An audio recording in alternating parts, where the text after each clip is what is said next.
So, how have you been expanding your ability to think over the years? Well, I read a lot. I talk to a lot of people. I think having the lab that I have with a lot of people who are probably a lot smarter than me at all, and they, talk to me about different things. I think a lot of my colleagues as well. I think, again, it's a lot about people.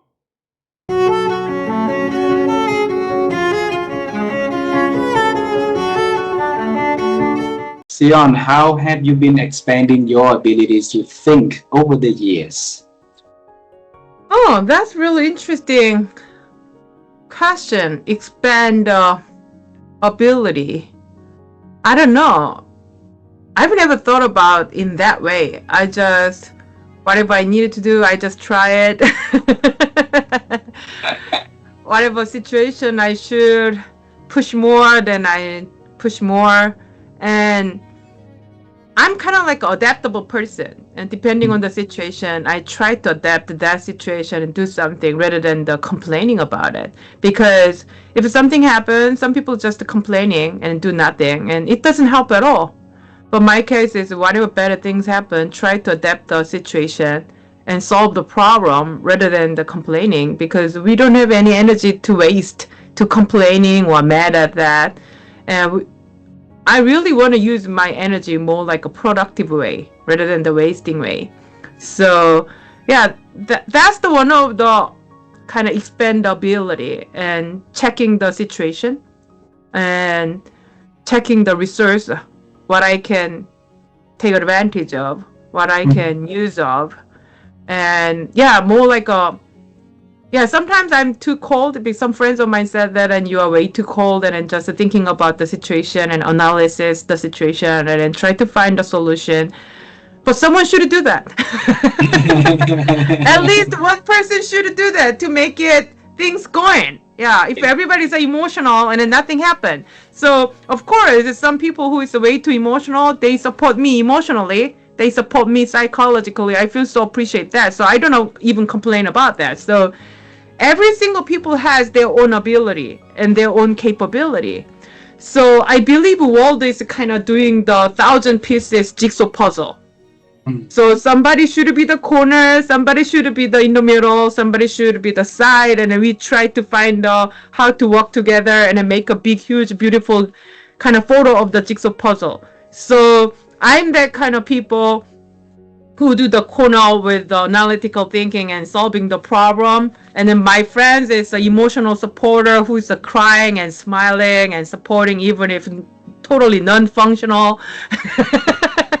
And then we should all work together. And so that's the how I expand my ability over the situation or behind the thought.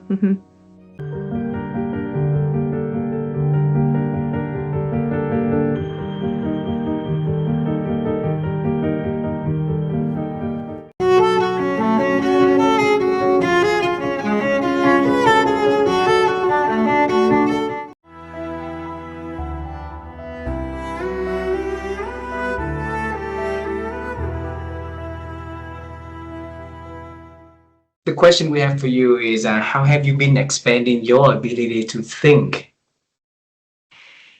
I expand my ability to think, and this is just me. Fitness has always been my go-to.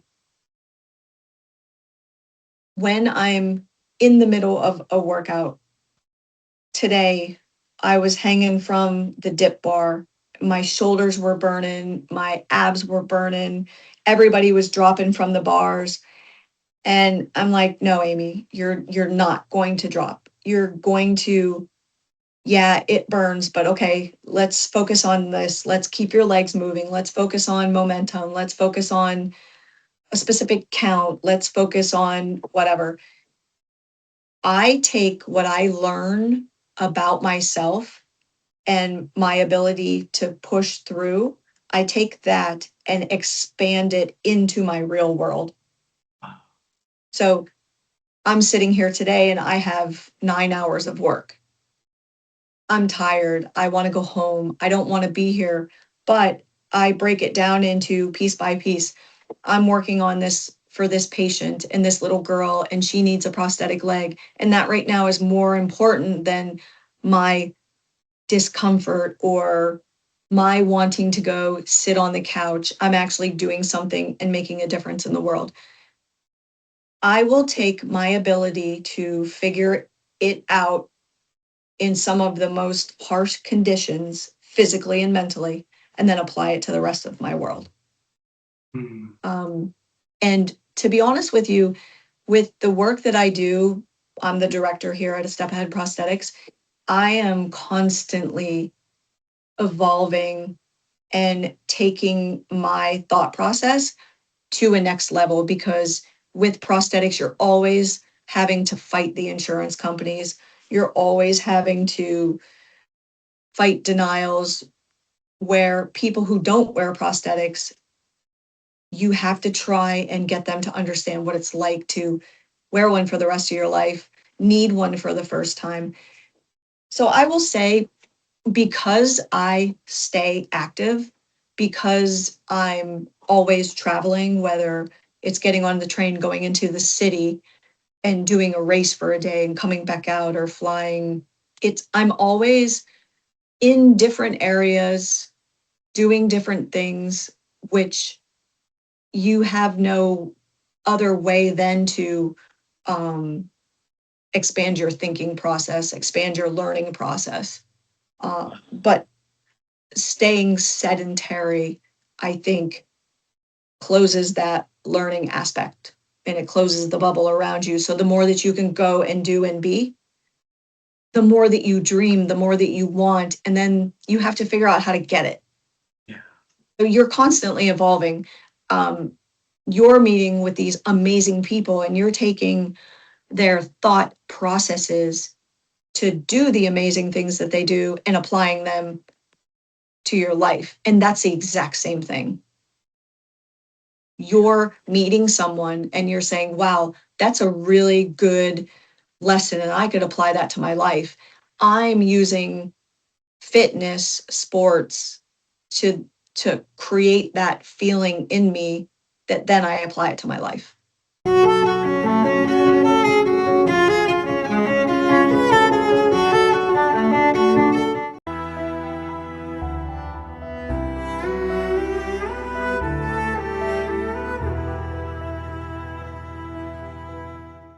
If you pick one thing that's really important that had helped you to improve your ability to think and expand in it, what would that be? I think, well, I think a big thing that just jumps to mind is self-care, really, like just trying to eat well and move my body as often as possible, and to have a good night's sleep, and to really be able to like tune into my body and just being and my brain, to know when I'm depleted and know when my capacity is low, because we get all these signals from our bodies like constantly, and from our brains, and these can really tell us, like, give us indications of what we can do, so that we can have the capacity to think in the way that we really want to be thinking, right? Like I think but like, if we start to get depleted, if we start to not get enough sleep, if we don't eat well, if we don't move our bodies, we can get into these plateaus, and our thinking, it's really hard to be creative, right? And to be able to listen to other people, and to be compassionate, and to develop deep connections with others when we're not like fully nourished ourselves.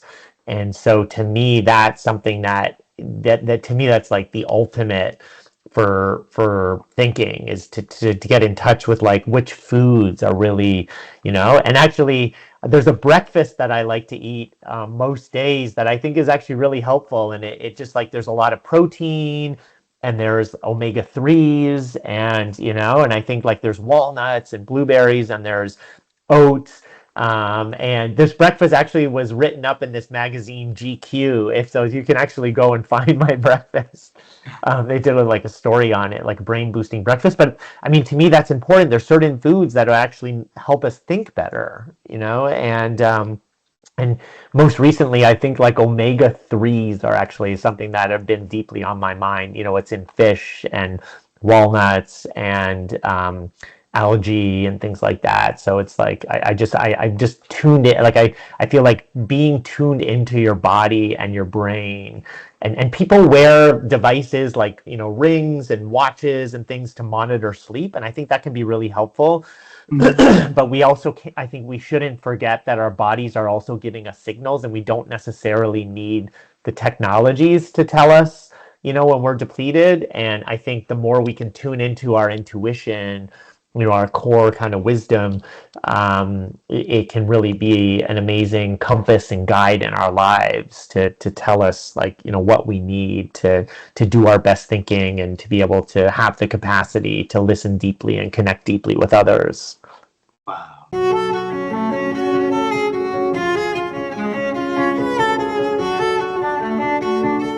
In Switzerland, usually you decide that at the end of the 9th school year.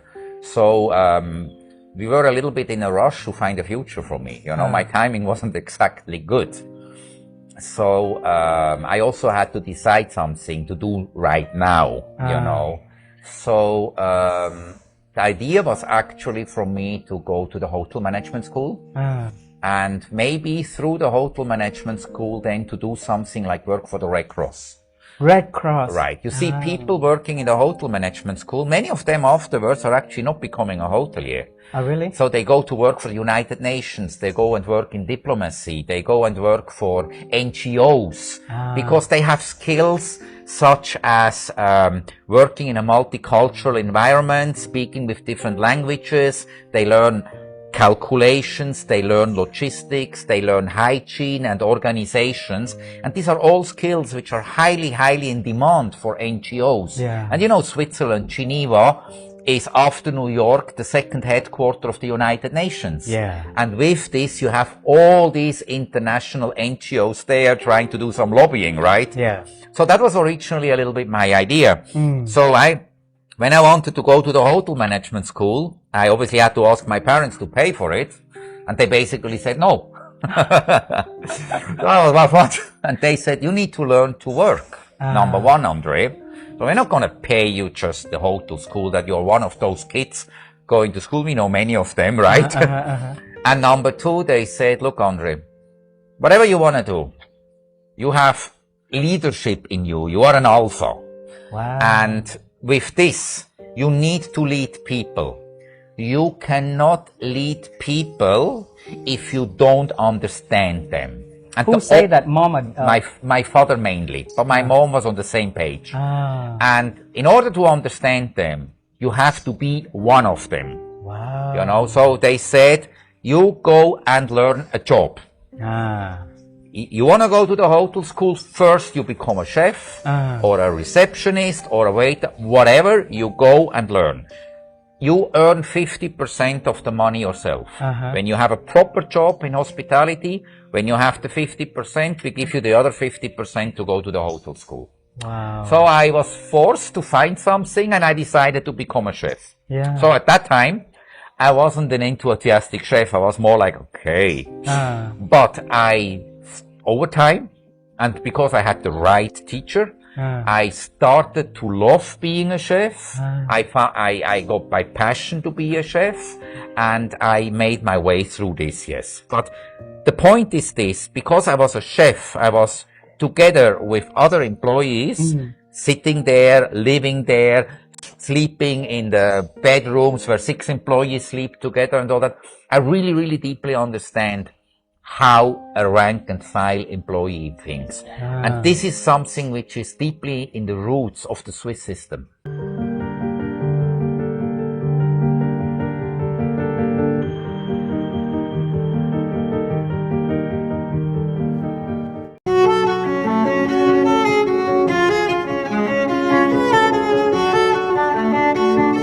Pick 2 or 3 things that really help you to expand your ability to think that our audience would be benefiting to hear from you. So what would those 2 or 3 things be? To improve our thinking. Yeah. Yeah, interesting. I guess, yeah, the one is already the one I've just said around that, just that mindset of curiosity is our first thing, is that constant learning, reading, listening to podcasts, and, you know, just gathering that knowledge and doing that training and development all the time is really key to improve our thinking. I guess sometimes we get in our own way of our own thinking, and we tell ourselves stories about us that stop us from moving forward, or our belief that we can achieve, or that stop us from achieving our goals because of our thinking. You know, we have that kind of inner voice, that critic that stops us, and the thinking isn't really helpful. So sometimes I talk about that in terms of challenging that thinking. Is it a voice or a thought that's helpful to us? And sometimes it's not. Is it supportive? Is it useful to me? Is it true? And often the thoughts are not true or helpful or facts, and they're just stories that we're telling ourselves based on beliefs, based on the rhetoric that we've, you know, been running for many years. So I challenge that thinking sometimes in terms of notice it, because the thoughts are so automatic. Our thoughts, you know, are just traveling all the time at speed. So notice the thoughts, challenge it. Is it helpful? Is it useful to us? Is it true? And if it's not supportive, then change it. Change that thinking, and change it to something that's more supportive. That's something I do with my own thinking, and something I share with other people in terms of improving our thought processes. But I think also what's helpful is to be present, right? Because we're so moving so fast all the time that sometimes our thinking isn't very clear, and we don't, you know, when we're doing 1,000,001 things and we're just constantly distracted or managing multiple tasks, or, you know, split attention, we can't think clearly, and we can't think and broaden our perspective or think of new ideas and new ways of doing things, because we're just too much going on. So our ability to think clearly and develop new ideas comes from us slowing down. Sometimes it comes from us, you know, pausing, taking breaks, having rest, you know, doing exercise. I think some of my best thinking comes when I go running, and I've just got nothing else to think about, and I'm just running, and the ideas come. But when we're chasing the day and we're rushing from one meeting and one call to the next, and finishing this and facing the deadline and thinking, oh, I've got to go and cook the dinner, and this, you know, there's just too much going on. We never have brilliant ideas and solve problems. So our ability to expand our creativity and think clearly comes from slowing down and pausing and building those moments of silence and quiet time during our day. That's what allows us to expand our thinking.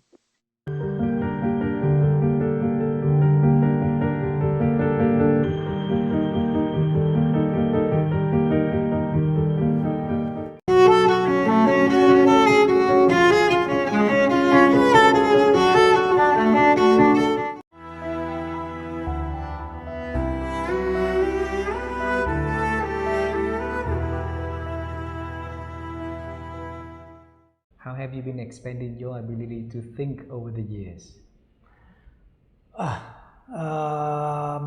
Probably through a couple of good mentors.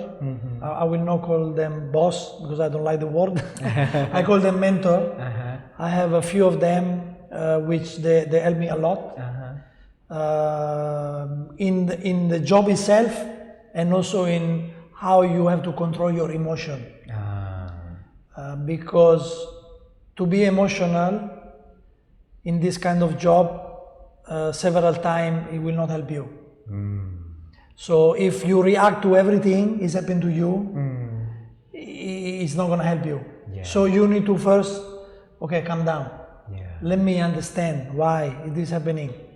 and why I have this kind of reaction, why I have this kind of emotion. Wow. And when everything is clear, then I can go and talk. Yeah. Before I was not like this. Before I was reacting very much to everything, you know, to everything that coming from the outside to myself, and getting upset and getting angry, and then I understand no need, you know. Wow. The moment I understand this one, I cannot tell you I don't know, you know, I cannot recognize when.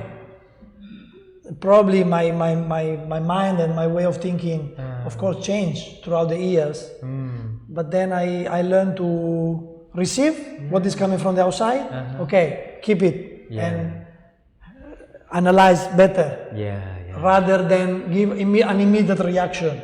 I believe, You know, and then you can decide, okay, is this important to me? Yes or no?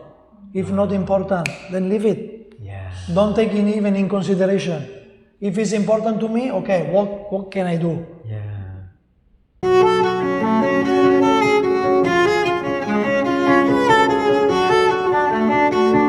Over the years, how have you been expanding your ability to think? I read. Not just nonfiction, but fiction. Because it, especially nonfiction, or I'm sorry, fiction rather. I'm sorry, I meant to say fiction, because it opens my creative mind and my visualization. That's been it for me, is reading. And I notice when I read, I enter back into work I'm doing, certainly with more energy, but with some clarity. I especially like to take a minute to read when I'm stuck on something, or there's just a lot of just noise and negativity in my brain. I sit down and read something. And it does allow me to redirect my thoughts. And then I'm able to expand my thinking that way. And I just learn from reading too. It gives me ideas. You know, or I'm reading something like, oh, wait a minute, that's interesting, because I'm dealing with this, right? Yeah. So what do you do to help you step onto your new self, the version that you believe is going to bring you a lot of good things and a lot of values for other people, a lot of good impact that new self going to bring? Yeah. Well, I would first say I built belief in myself. You know, I mean, I know that might sound simple and a little vague on how you build belief, but you build belief one thing at a time that you do that's hard. And so I will and I will share the piece that I talk about in my book is stepping into your next self, as you say it. I relate to you're at your edge of familiarity. Your edge of familiarity is when you're kind of at this point, like you're feeling good, but you're sensing something different is expected from you, or you want to take a step to your next self, but you have fear. You're uncertain. You don't know how.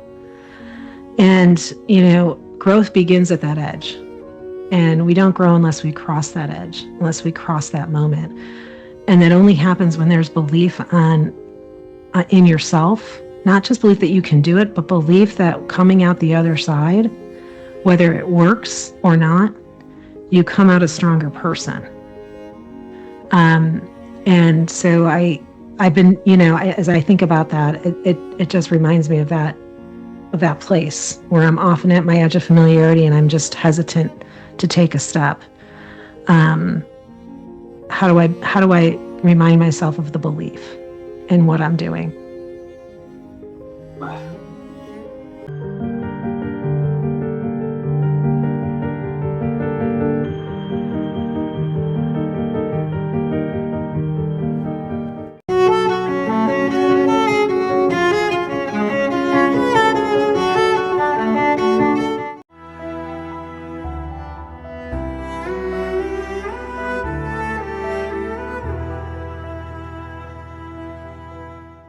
What brings you happiness? I think it's a combination of different things. I was a late family man, so for the longest time, you know, what made me very happy is career growth, you know, traveling, you know, experiencing different countries, etc. And I woke up one day, I said, listen, I'm 36 years old, I want to get married, I want to have kids. So all of a sudden, you know, there was an additional requirements in my life for me to be happy. It's to have a legacy, you know, to have a permanent partner in my life and grow a family. So I dealt with that. You know, I made sure it happened. Then, you know, when the kids were grown, of course, again, your priority shift or expand, you know, so you don't want to maybe relinquish your interest in one thing, but in the same time, you have an entire new set of responsibilities and thing that makes you happy. So I don't think it's ever changing, it's shifting. I think that the traveling part is still very important, although again, this is the longest I have lived in one country. It's going to come to 7 years living in Vietnam. And I never thought that, you know, we will be staying so long. But it's been such a very, very welcoming countries.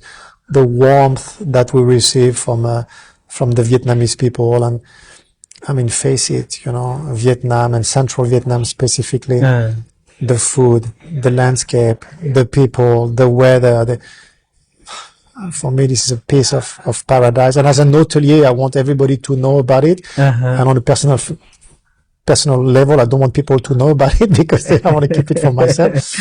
But it's got everything to offer. So, so back to your questions. Yeah, I think it's ever changing, and I think the search for happiness is not a goal. It's not, you know, oh, I arrived. I think it's a journey. It's a journey. It's you know, I'm just genuinely happy. I think if you think that you are going to be happy once you have a salary increment, a new car, a watch, a new, I don't know what, a new phone. For me, this is not where the answer is. This is not where true happiness is. I think, as I say, you know, some people find the answers into these questions in faith. But I don't think there's I don't think there's a finish line. I think it's a state of mind, being happy, rather than looking for happiness. Wow. Maybe you need to think of what makes you unhappy, and try to remove this toxicity of the rest of that. Right? You know, there are some people that maybe make you uncomfortable, stress. How do you remove this negativity from your life? Yeah. You know, sometimes I think that as a young self, myself being young, you know, I was probably looking for what could make me happy, could excite me, could, you know, make my life better. And now it's more like, what do I need to remove so that, you know, I have less, you know, trouble, less, you know, distractions, less things that could, you know, stop me from. There's nothing that I don't have today that I think is going to say, oh, you know, I win the lottery, I'm going to be rich. Doesn't solve all the problem and we have the problems. Yeah, correct.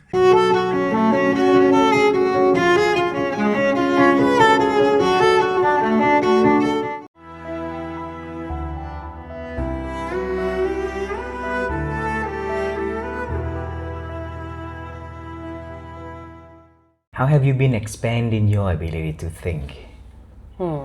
I think there are a few things that help me. Definitely quieting my mind and the thoughts. So I think meditating. Yeah, it started with yoga at first, because at the end, you know, you enter shavasana and state where you can really release all of your thoughts. And then I started to meditate. My mom is meditating a lot, so she has also taught me a lot this ability to Alors, because you're talking about like how to think, but I think how to think in a very conscious way. It's when you know how to quiet a little bit your mind and your intrusive thoughts. Yeah. So I think meditation helps for that. And the second thing that's for me personally has helped me so much is journaling. I have been journaling every day for the past month, thanks to, because I'm seeing someone like a coach who has been helping me to build a beautiful routine. So I'm using different tools, like I'm doing breath work, like to quiet a little bit the thoughts and to be able to think in a better way, in a more conscious way. And journaling has helped me also to sit down, because I had like prompts to answer every day. So it's like you sit down and you're really, okay, you focus on something and then you start to think. So yeah, I think journaling, breathwork, meditation has helped me a lot. To expand your ability to think, to have a clear mind. To have a clear mind. Yeah. Yes, exactly. Wonderful.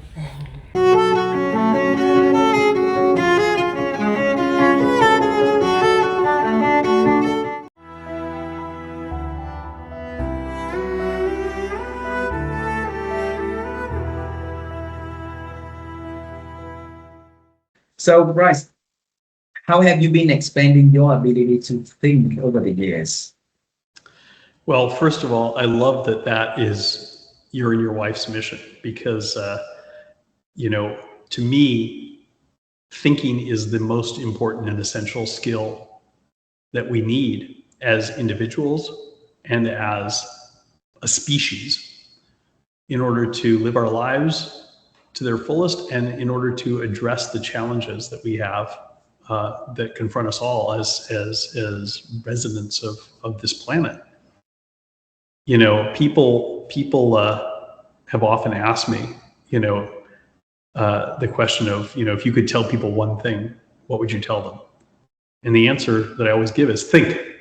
Think for yourself.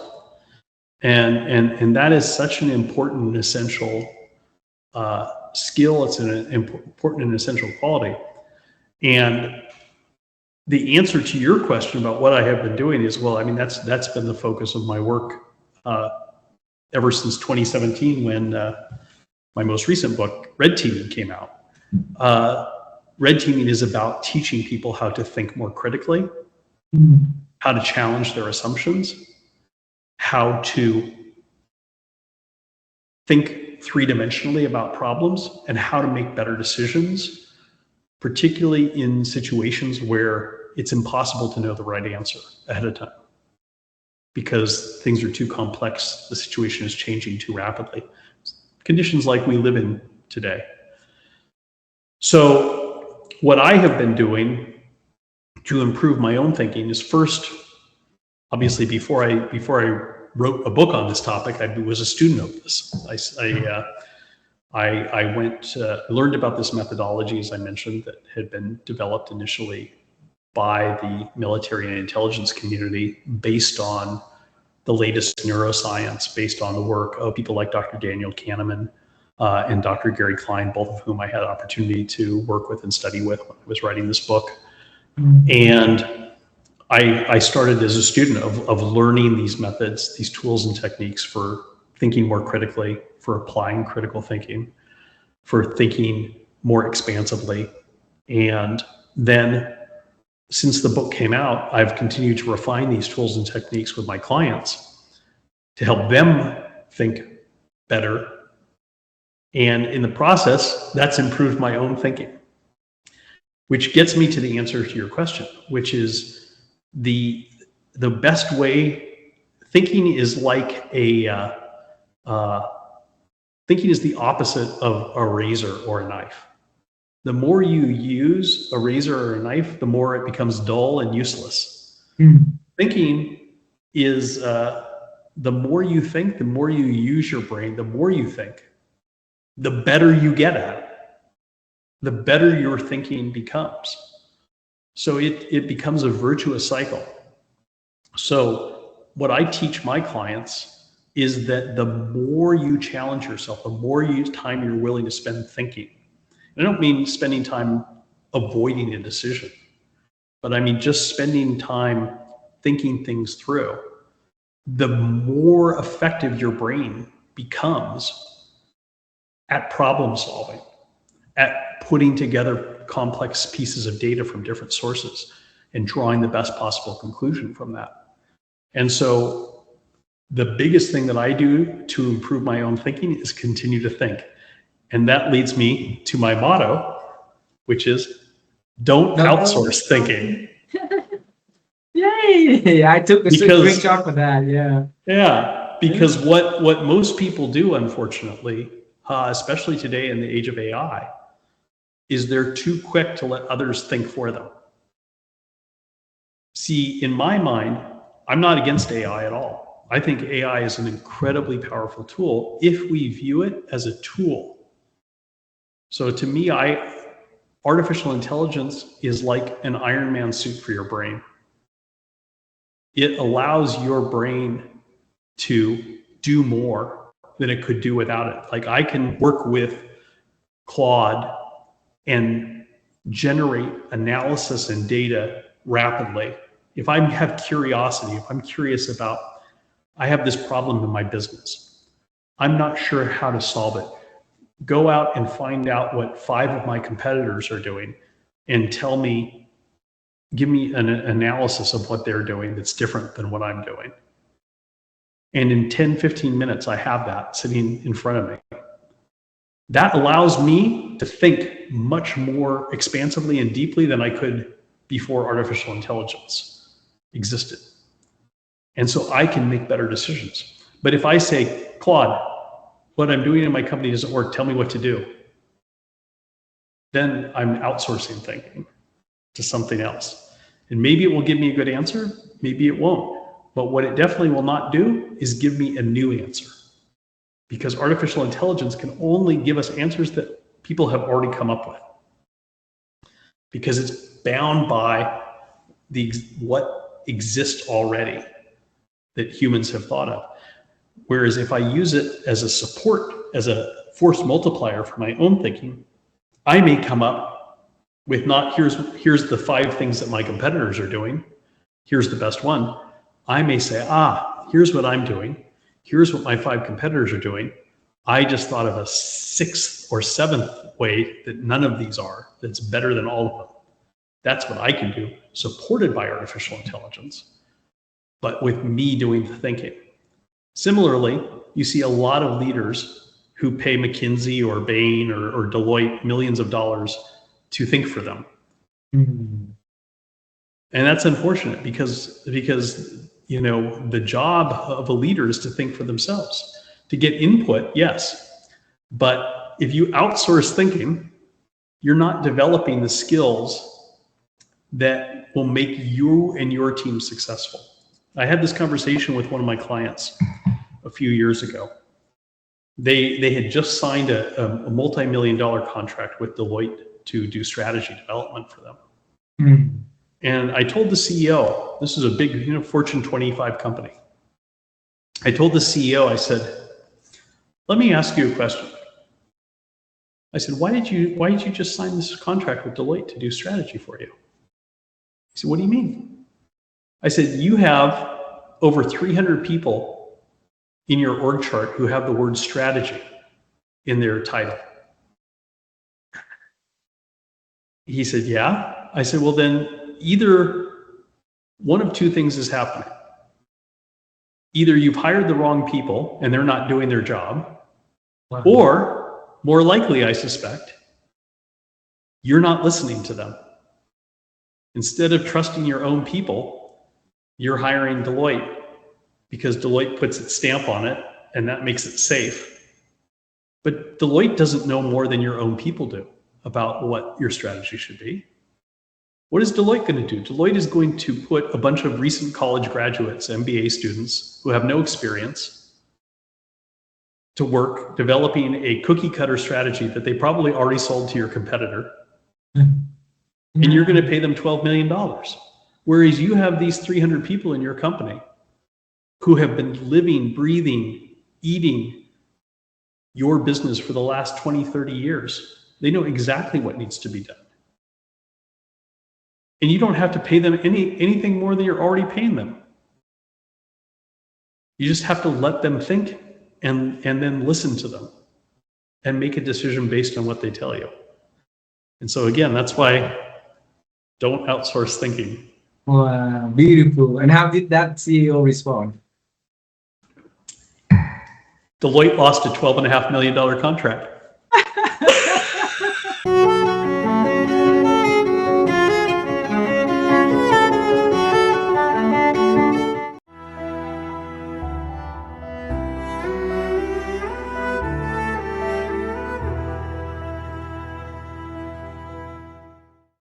Virginia, how have you been expanding your ability to think over the years?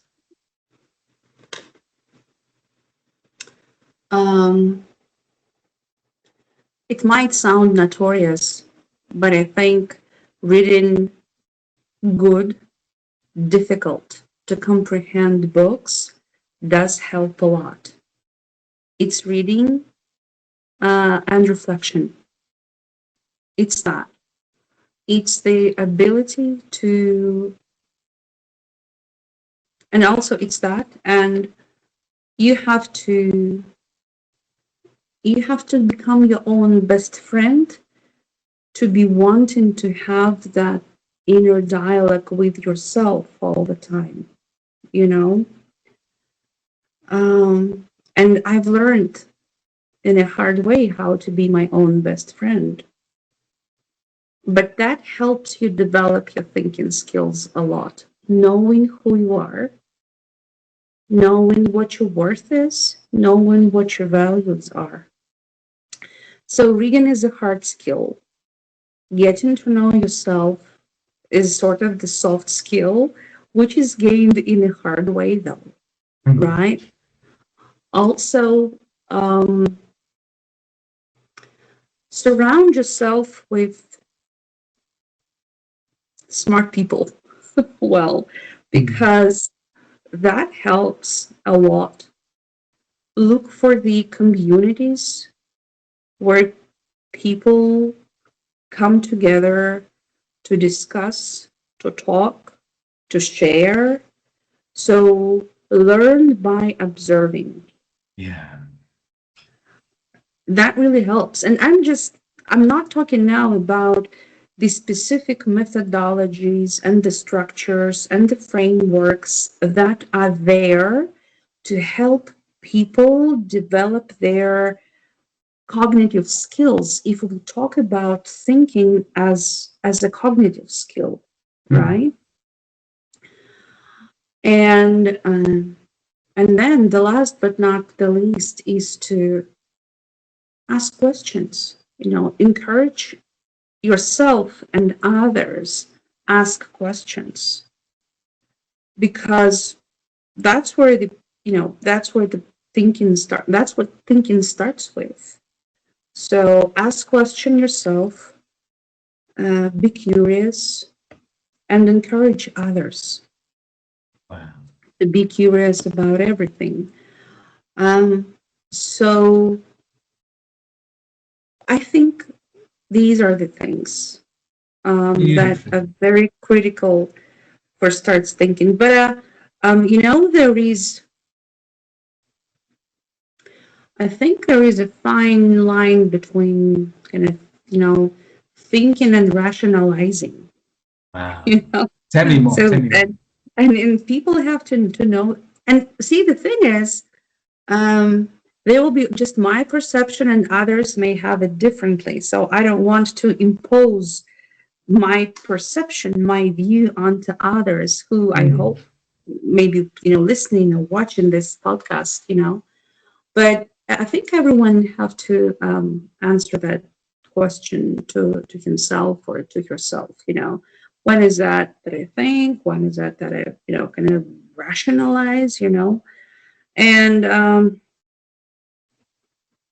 also, even though the conversation is about thinking now, but I think again, I just want to say that feelings should never be forgotten, because Wow. these are the feelings that make us the human beings. You know, the feelings, the empathy, compassion, and all those other beautiful attributes that the word empathy embodies. So it's that and thinking that makes us human. What a wonderful answer.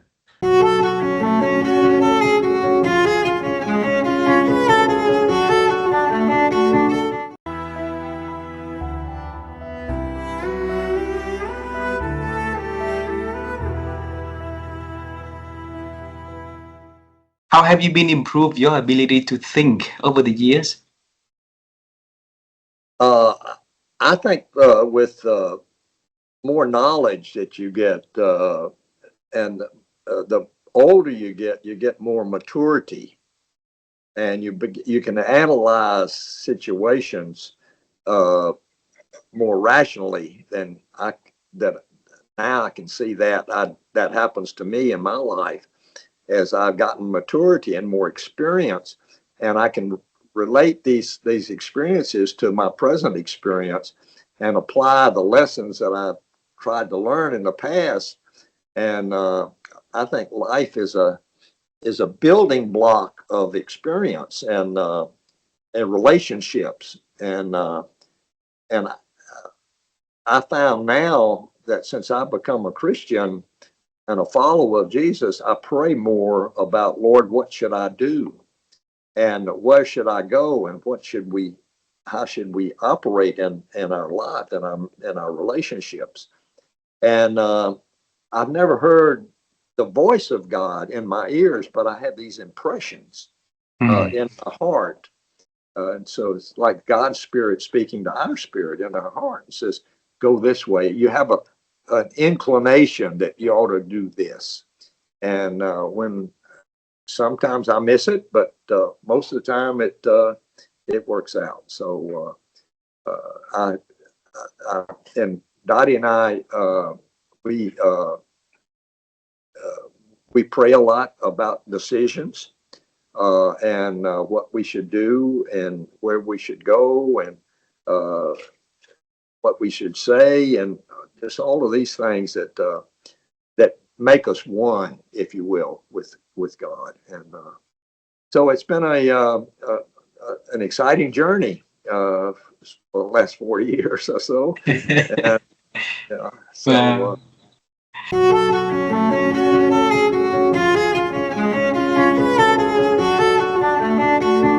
how have you been growing and expanding your ability to think over the years? I would say it's quite deliberate and intentional. The way I think is also very structured. So I'm just going to pull out one of my, it's not really a journal, but every month I make sure that I plan things ahead. And, you know, I write down my monthly focus, again, very holistically in terms of my career, what I want to learn, my health, my relationships, the community I want to support, and my finances. Again, very holistic, right? And I write down not a long to-do list, but a few key things that I want to do, and also monthly key milestones. Wow. So this helps me to, and this book, I always have the pages in front of me, like it's always open, because it reminds me every single day what I need to do in order to get closer to my goal or my dream. And not only that, so it's not the goal only, but at the end of the month, I would write down my reflections. So my reflections around what goals I've accomplished, but also what are some of the big risks that I've taken, which is kind of the same as newness, right? What are the risks that we've taken? What are some of the new things that I've done that would pose a risk? What are some of the valuable learnings? What are the new meaningful connections that we've made? Which one of those are you, by the way, because we met, I think, in January. And also, what are some of the things I'm most grateful for? So every day, so this I do it every month, but every day I journal in the morning. I write down 3 things I'm grateful for, and I write down 3 things that would make my day awesome. And then, yeah, every day. And then I would also reflect, at the end of the day, what were the 3 things that really, really made my day? And what is one thing that I've learned? So this is the way how I structure my thinking. And this is also a way to kind of appreciate what we have in life, because things, as I just mentioned to you as well at the beginning of the conversation, things are a little bit slow in terms of business in Q1. But I think it's about appreciating what else I have apart from that. And even though business may be slow, but what is the beauty out of it? What is in hindsight actually something that came out positively? For example, being able to spend more quality time with my son before he goes off to kindergarten, right? Or spending more time with my parents who are, elderly. So this is the way I think is quite structured. I think it's very intentional and also quite deliberate and disciplined. So that's just me. That's just how I like to think. Beautiful.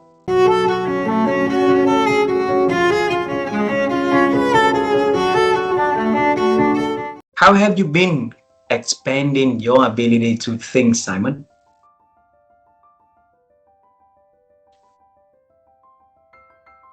Taking a step back, giving yourself space to reflect is really, really important, I think. So designing deliberate spaces where you can reflect and go over your thoughts. So I do handwritten notes for this reason, right? So I have my notebook with me, and I take notes throughout the day, and then I come back, I revisit, I pick out what is important, what do I need to carry forward, not in the sense of to-dos, but in the sense of learnings. What is in there which is important to the way I behave, to the way I work, or to the things I miss. So I think really making space for reflection is an important aspect of, I believe, of what you are discussing. I did a retreat in India for 2 times, a month each, and this is a wonderful opportunity for reflection. So that's not maybe it's the main purpose, but that's not why I went there. But it has that side effect. And in fact, the idea for the book I was discussing earlier came while there. So I was there and then said, okay, that's a project I'll attack once I'm back.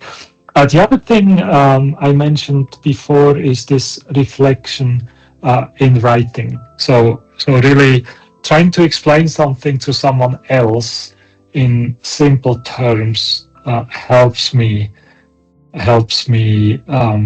sharpen my thinking, because I know, and that's also why I like doing the teaching, because it helps me bring thoughts to a point, to a clarity, so that I can share and people can follow.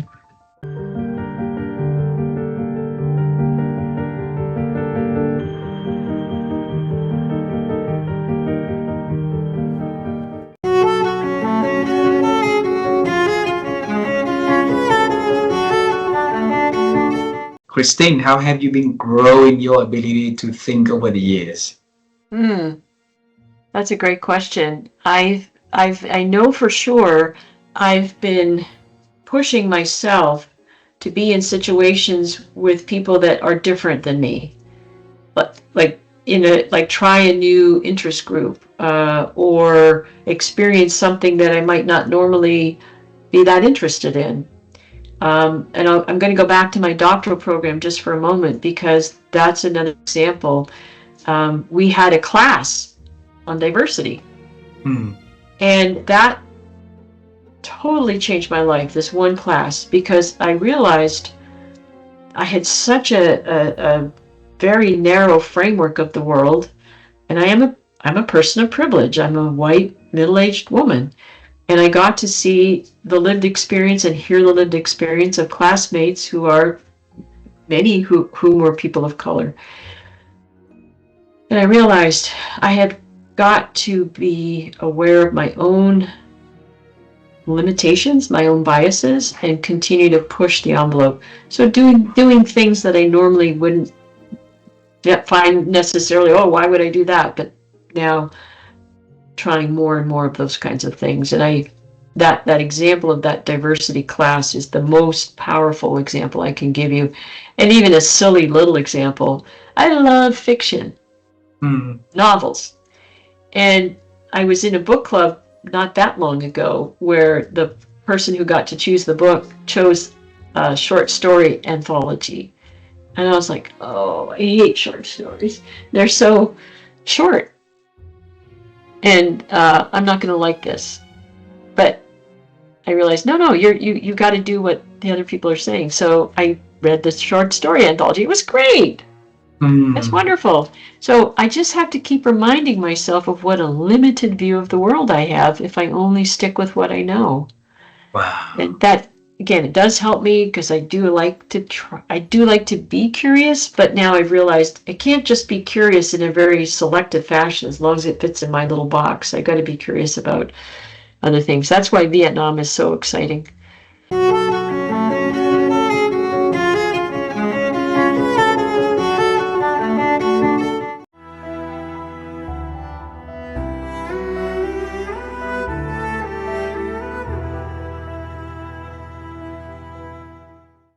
What have you been doing to helping you to continue to expand your ability to think over the years? Well, one thing that I think is helpful is that I work out regularly, physically. So I'm in pretty good shape. I'll be 84 in a month, and I'm still working out 5 or 6 days a week, and so and I've been doing that for a number of years. The other thing is that I do some meditation, not a lot of time, 10 minutes, 10 minutes a day. And so the other thing is that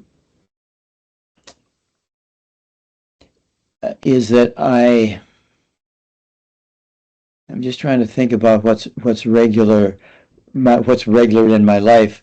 I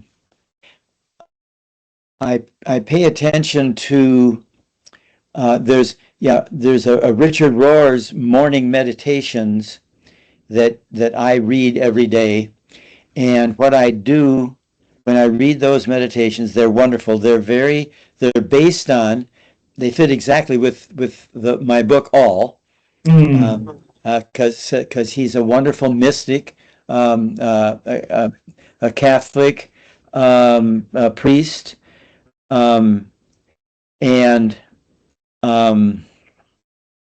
so I read those meditations, and what I do is if something really stands out for me, I will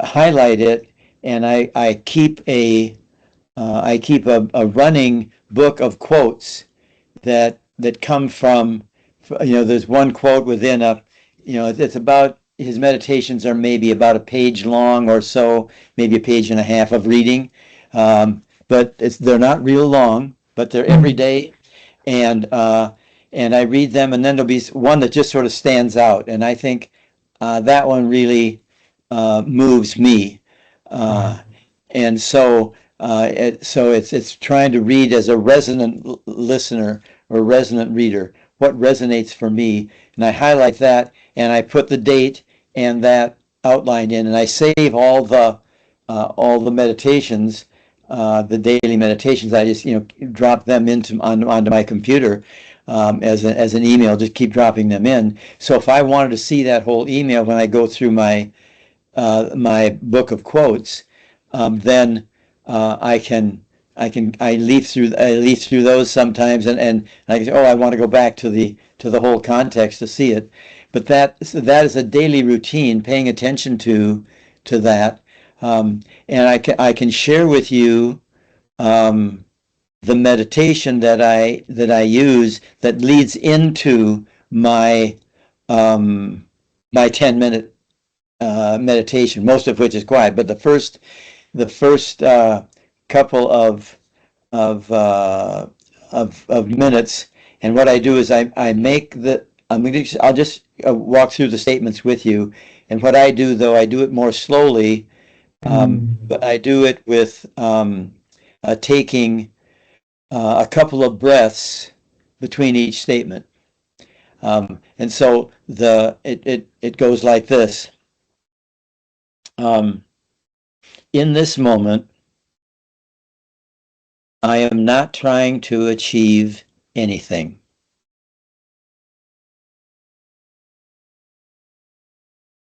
There are no goals.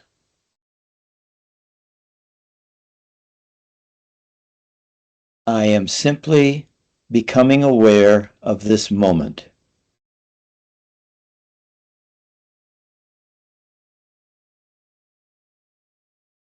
Becoming aware of my experience of this moment.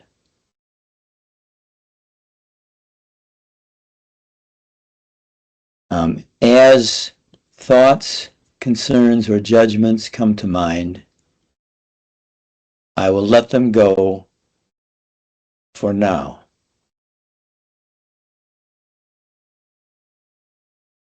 Focusing instead on my moment-to-moment experience of being present to what is.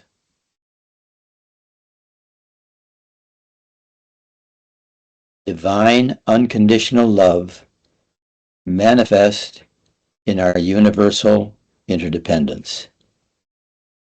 And for me, also manifest in the birth, life, death, and resurrection of Jesus.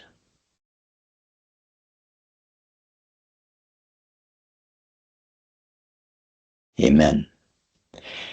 So I just repeat those, and again take more time in between the breaths, and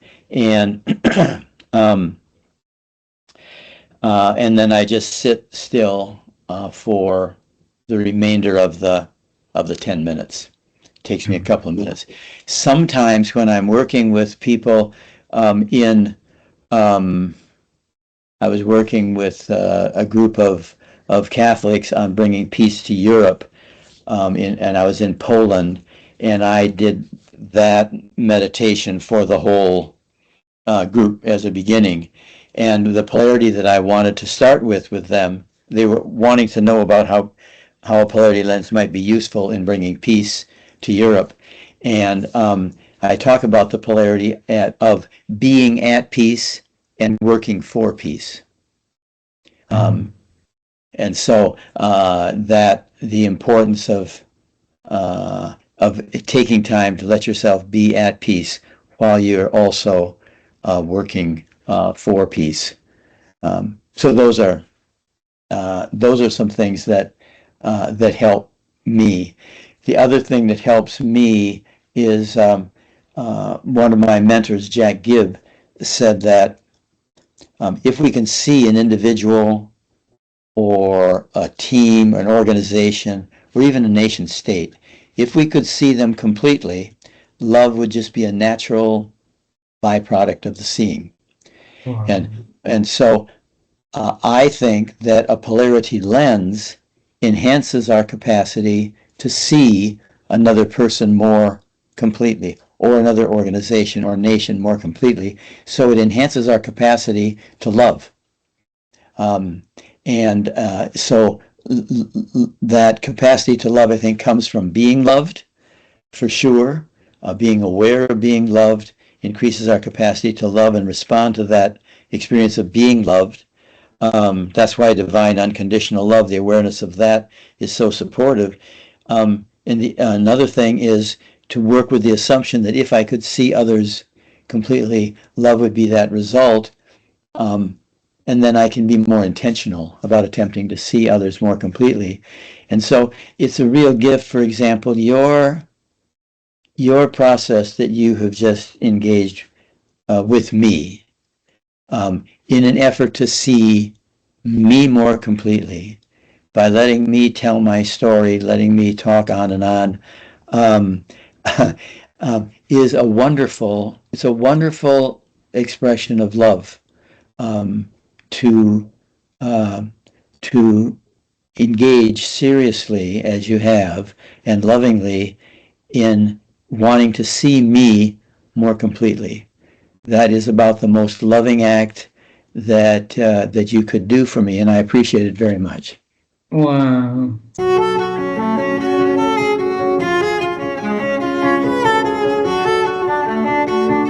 The question we have for you, Zoe, is this. How have you been growing your ability to think over the years? I never had a problem with my ability to think. What I had as an issue was to cut the circle between thinking, emotions, and behaviors.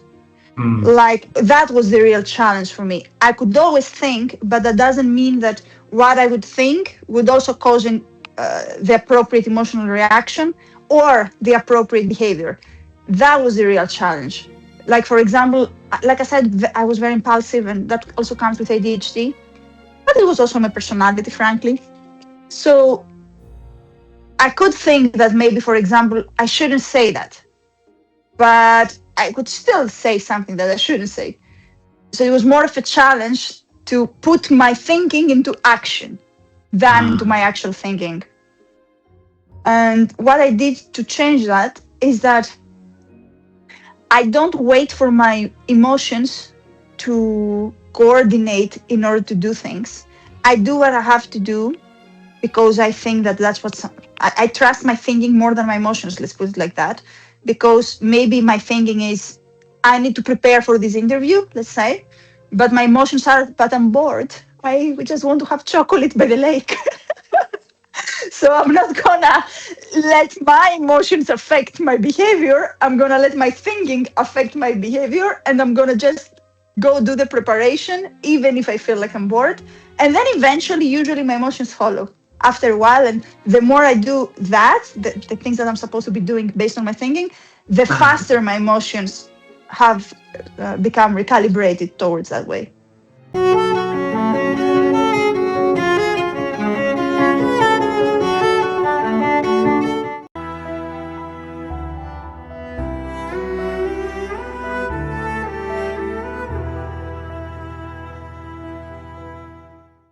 How have you been expanding your ability to think over the years? I'm not even thinking. Not even thinking. He's thinking. Explain more. He's thinking. You know, we unnecessarily think that we're very important. We unnecessarily think that we need, in today's day and time, we have so much information coming to us. The mobile, the internet, the billboards. I think the information that we get in 1 week, people back in the days would get in their entire lifetime. The biggest problem today is that people want to prove that they are smarter, that they know better than you. I know better than him. I know better than her. That problem comes when you want more and more information. I don't need this information. It's stupid. I do not want everything. And I'm not ashamed. Tomorrow, if you ask me a question and I do not know the answer, I will very happily say, I'm sorry, I do not know. Will you please tell me about it? There is no competition. Today, people are falling apart because there is a competition. I know better. You know better. She knows better. Why do you need to know better? There is no harm in learning. And you cannot mentally and physically, it is impossible to have everything in your mind. You are not a computer, you're a human being. A human being was not supposed to keep so much information, so much trash, so much rubbish in their minds. Even after a time, you need to delete the information from your mobile, from your hard drive, from your laptop, because when it's full, it doesn't operate. When your mobile is full, it hangs, it does not run. So you need to remove some of the data from it so that it can work efficiently. So I say I do not think is because if I keep thinking all the time, if I keep pushing in my brain with information, I will not be able to do what I do. I am doing what I'm doing because I'm not storing information in my mind. I'm just letting it be. If there is a time for me to learn something, I will learn it there and then. I do not need to store information because 10 years later, someone will ask me a question about it. I can actually, in today's day and time, if you use the AI the right way, you can get information in few seconds. Why do you need to store it in your brain? You know, if you're smart, you would rather use the phone and not your brain. You keep your brain for better things. So what are that better things you mentioned? If we keep Well, AI is not thinking about welfare of this world. AI is not thinking how to improve lives, how to resolve the issues that humans have. AI is not thinking about how to serve people, how to help people. And that is what we can do as individuals. We can see around us that what is that I can change, what is my capacity, what is my strength, and how can I help someone to better their life, to improve their life, to improve your own life for that matter. I think that's where you should use your brain. We as human beings have forgotten that compassion, we as human beings, something that makes us different from all the other beings is one compassionate. The compassion within us, the humanity within us, we have forgotten about that. That was our basic instinct. What makes us human is to be able to do something for others because we are capable of doing that. We have forgotten that. And today, when someone does something great, we always give them an award and say, oh, he's so compassionate. But we were supposed to be compassionate. That is our basic instinct. We have forgotten it. So if you really want to do something, first invoke the compassion within yourself. Invoke the human within yourself and ask the human within yourself, are you doing the right thing? And the human within yourself, your soul, will tell you if you're doing the right thing or not. Every time you're doing something wrong, your heart always says, don't do it, it's wrong. But you never listen to your heart while doing something wrong. So I think if we listen to what our heart says, if we listen to the instinct, if we listen to the soul within us, I think we all will live a better life. We'll lead a much better life than we have right now. Yeah, and that's why people need your work.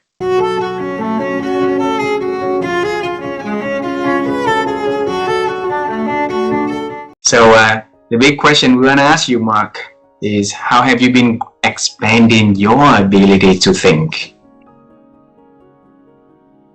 Well, I always try to do a little bit of, I don't necessarily use the word that you use, but to try to find newness every day. And what's that one new thing each day? And I always feel like I'm exploring. Like there's never been anything that I've done in my life where I feel like I've got it all figured out. And so I always feel like I'm trying to figure it out. Like even when after the first Ironman win in 1989, a lot of athletes, the first time they win a big race like that, they feel like I figured it out. And they come back the next year thinking they figured it out, and then they don't win. Because every year is different, right? And life is like that. There's no 2 days that are the same, no two situations that are the same. And so I'm always sort of trying to figure it out, whatever it is. And, people ask me, they go, well, when are you going to retire? Because I'm 68. And they ask me that, and it's almost like they've asked me a foreign word that I don't understand. Like, retire? What is that? I'm doing so many things that are still exciting for me to be involved with. And I'm actually working with my business partner, Scott Zagarino. We're writing a book talking about how you can use exercise and movement to bring mental health, because it's such an issue right now. There's so many people who are turning to medication to deal with helping them have mental health, but there's so much research showing that if you just move your body, it can get you off of so much of that medication. So anyway, we're writing that. So that's exciting to do. I'm helping the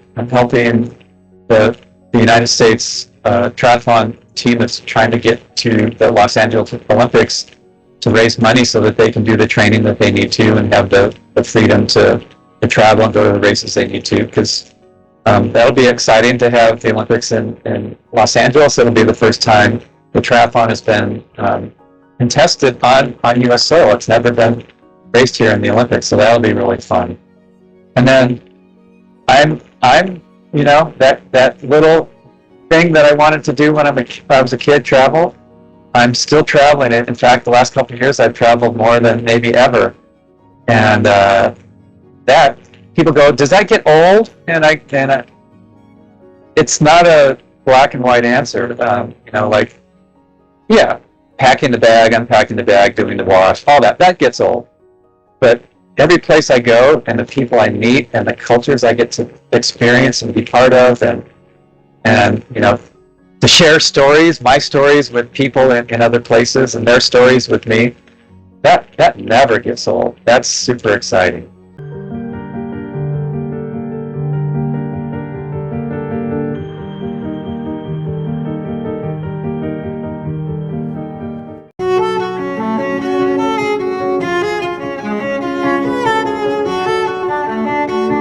Question for you, Liz, is if you look at your life, look at all the work you do, and now answer this question: how have you been growing and expanding your ability to think?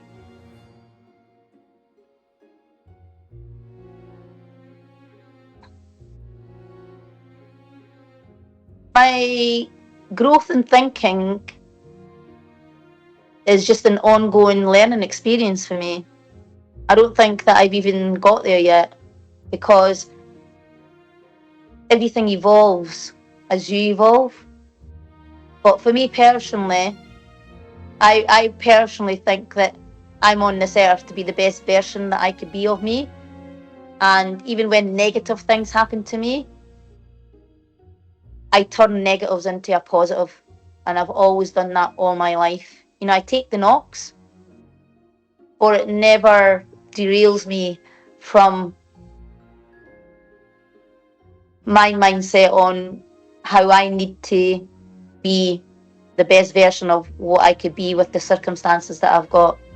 So I'm always evolving, and I think I will till the day that I go, really. Wow.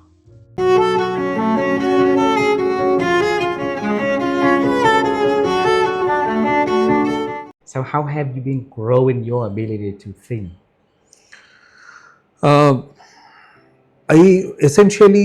My approach has always been to put myself in the position of the audience, or in this case, maybe the person who's asking the question, and try and gauge as to what is the purpose of asking this question, or what is the lookout for somebody to whom I am maybe making a presentation or making a proposal for approval, or for seeking consent or gaining appreciation, or whatever I am trying to do. The purpose from the audience's angle, and that is what I take a little bit of time to understand and probably analyze in my mind to the best of my abilities. Not obviously always very successful, but try to figure it out as to how I should answer that question, or how should I deal with this particular situation, even not merely maybe a question. In terms of thinking, it has really changed over time. Wow. I guess it has, when I started, it could have been probably more in the form of, ad hoc, off the cuff reaction, to maybe more and more putting thoughts behind as my age grew over time, and realized the consequences of not thinking before doing or answering or saying something. And then I guess that has become more or less a habit over time. Wow. And the way of approaching problems has also changed over time by facing problems on a day-to-day basis and trying to find solutions. Wow. That has also modified.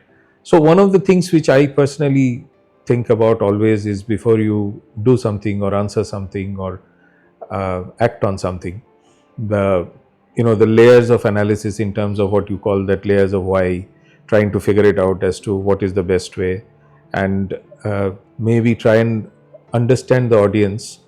In case it is more instructional, trying to make sure that the instructions are clear. If it is more trying to satisfy a curiosity, then maybe trying to figure out what is that curiosity all about, so that you are focused on that. So essentially, again, boiling down to understanding the audience before you do anything or say anything. Wow. Sheila, what would be your best advice to help people to improve their ability to think based on your own life experience and your own way of thinking?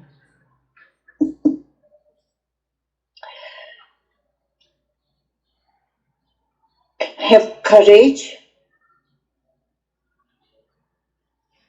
to go alone with your dream.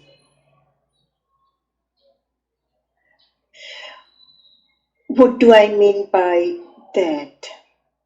I say, don't get involved with unnecessary traditions.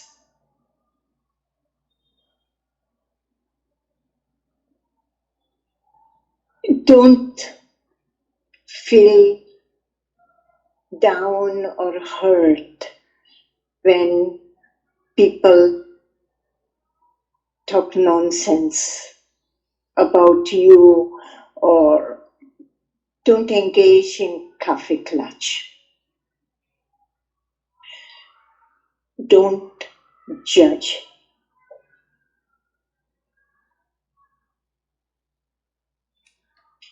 By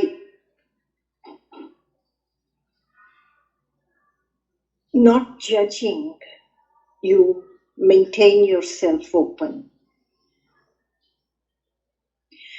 And the openness of heart will always make you fresh.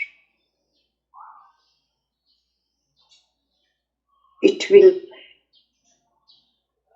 bring freshness to your being, your body, your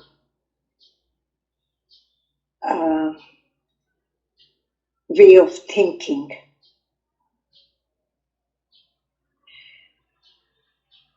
And you don't have to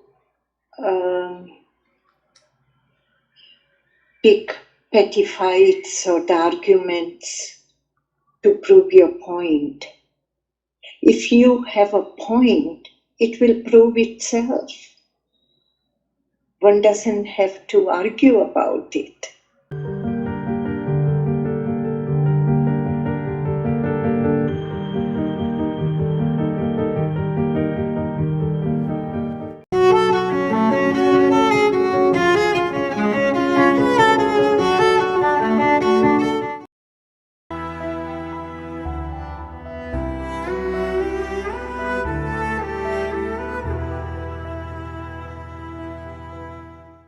So, Professor Sasa, how have you been expanding your ability to think over the years?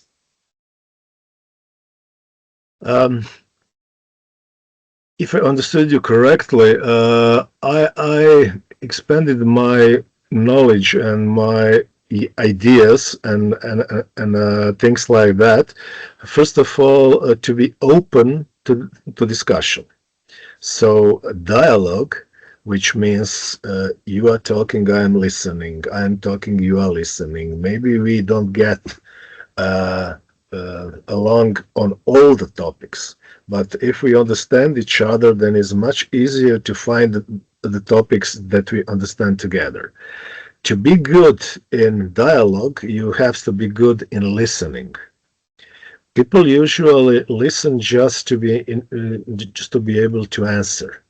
I'm trying to listen to you or anybody else to understand your way of thinking, your way of behaving.